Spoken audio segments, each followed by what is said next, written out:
Olá, eu sou o maestro Luiz Maurício Carneiro e vamos para a nossa segunda videoaula. Aqui vamos falar um pouco sobre estratégias de trabalho. Sim, o nosso segundo tópico dentro dessa coluna de ensino coletivo. Apresentamos um posicionamento dos alunos em sala de aula como uma boa ferramenta para o trabalho organizado, além de algumas dicas de como desenvolver atitudes positivas. Vamos lá? Cada vez mais, professores estão preocupados com estratégias. São inúmeros assuntos: relaxamento, postura, movimento, peso, flexibilidade, abordagens, além da preocupação de como realizar, principalmente quando direcionamos o foco ao trabalho com crianças. Nesse ponto, já não se aceita mais o famoso "vai estudar, menina". Não. Atualmente, mesmo desejando bons resultados, importa-nos cada vez mais os processos, pois através destes construímos uma consciência clara e bem estruturada em nossos alunos. Ao trabalhar com o ensino coletivo, abordagens e estratégias se potencializam. Dentro de uma classe com aproximadamente 10 ou mais alunos, as estratégias de ensino se configuram em uma ferramenta eficaz na busca por resultados a curto, médio e longo prazo. Uma boa maneira de desenvolver o foco e a concentração e o sentido de organização é o posicionamento dos alunos em classe. Pode até não parecer uma coisa necessária. Muitos até acreditam que essas habilidades se desenvolvem com o tempo. Na realidade, não. Estes aspectos não se desenvolvem instintivamente e muitas vezes colaboram consideravelmente com o fracasso. Organizando o pensamento, os principais pontos para o aprendizado dos instrumentos de cordas são o foco e a concentração, a consciência corporal, isso tem a ver com o relaxamento e com a postura, e a coordenação motora, que tem a ver com movimentos, tanto movimentos iniciais como os movimentos mais finos, mais refinados. Sem que esses aspectos sejam tratados com perícia em cada estágio do trabalho, torna-se impossível promover um desenvolvimento técnico sadio. Como poderíamos utilizar o posicionamento dos alunos ao nosso favor? Nossos objetivos seriam manter os alunos focados no professor, em distância segura um dos outros e mantendo os instrumentos fora de perigo de acidentes. Verifique este exemplo. Trata-se de um posicionamento de classe para violinos e violas. Observe alguns detalhes. As volutas dos instrumentos, nesse caso do professor e dos alunos, estão se apontando mutuamente. Esta situação pressupõe um estado de liderança, permitindo momentos de maior concentração. O distanciamento entre os alunos deve ser observado cuidadosamente, propiciando a movimentação do professor quando necessário e evitando a comunicação entre as crianças.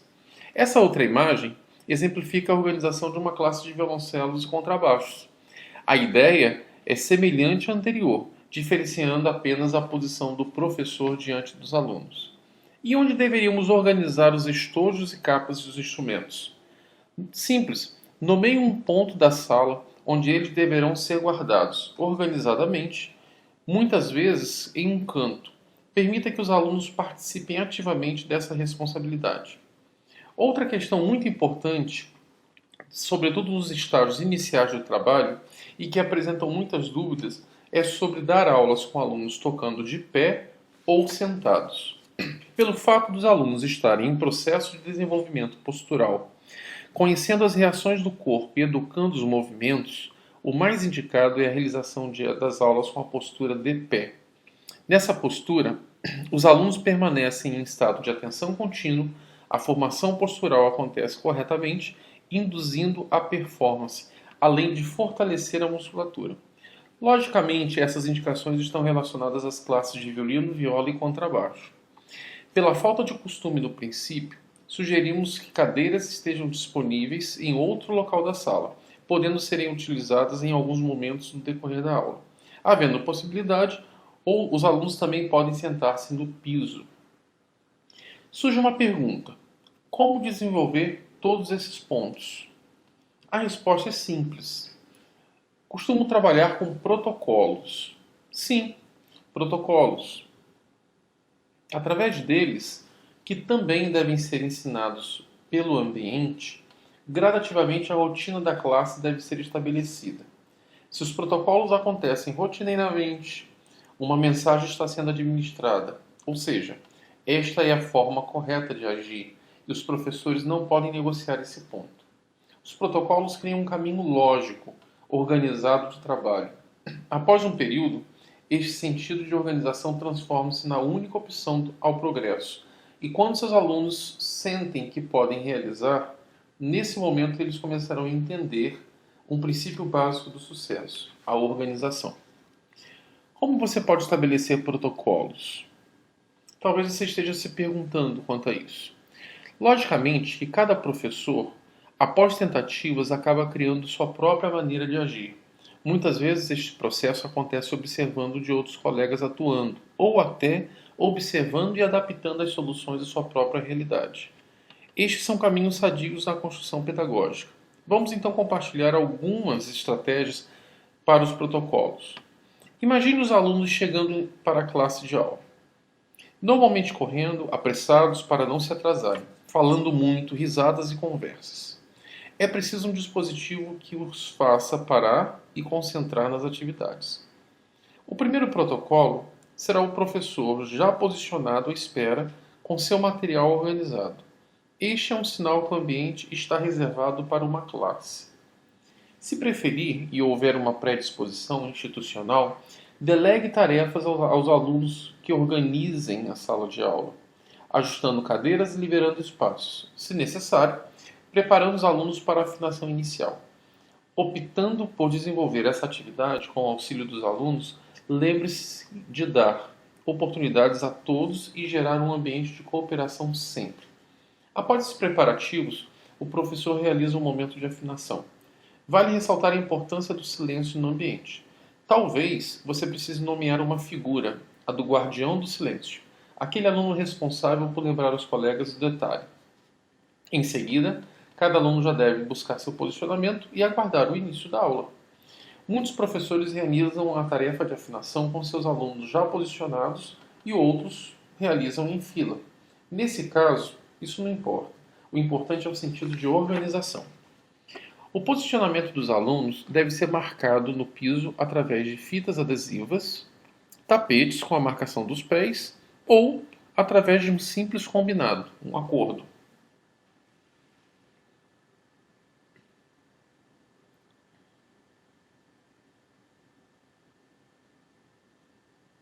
Quando o professor se posiciona à frente dos alunos, este é o momento de começar a tocar.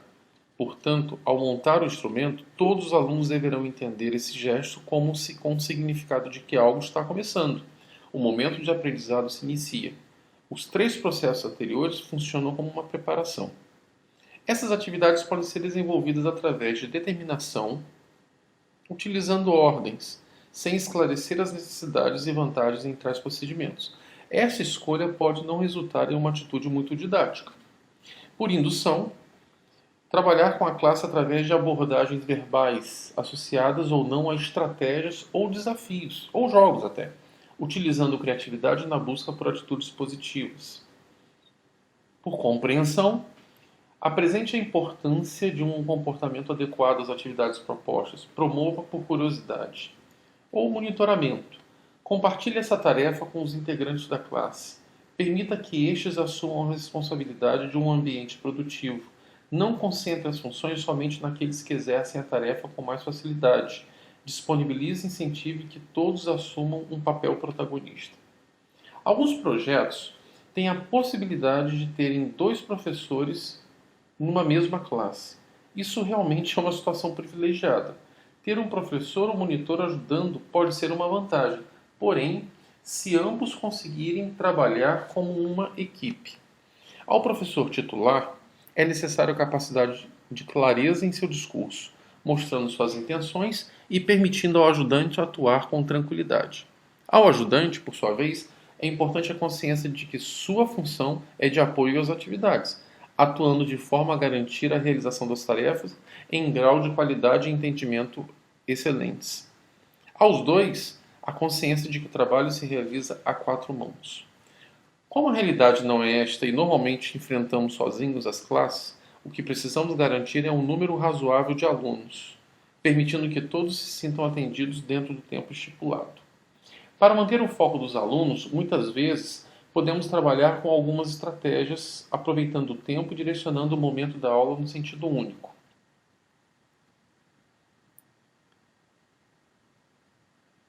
Utilizar diversas tarefas com o mesmo objetivo técnico ou artístico faz com que a concentração permaneça ao sentir que a atividade da aula está caminhando.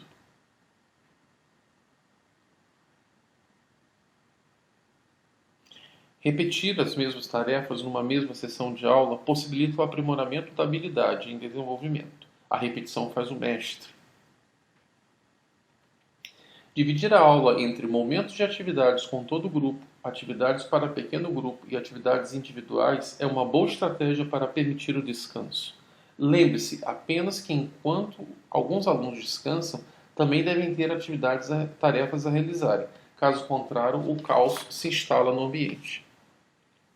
Os momentos de descanso podem ser divididos em grupos, condicionados ao tamanho da classe.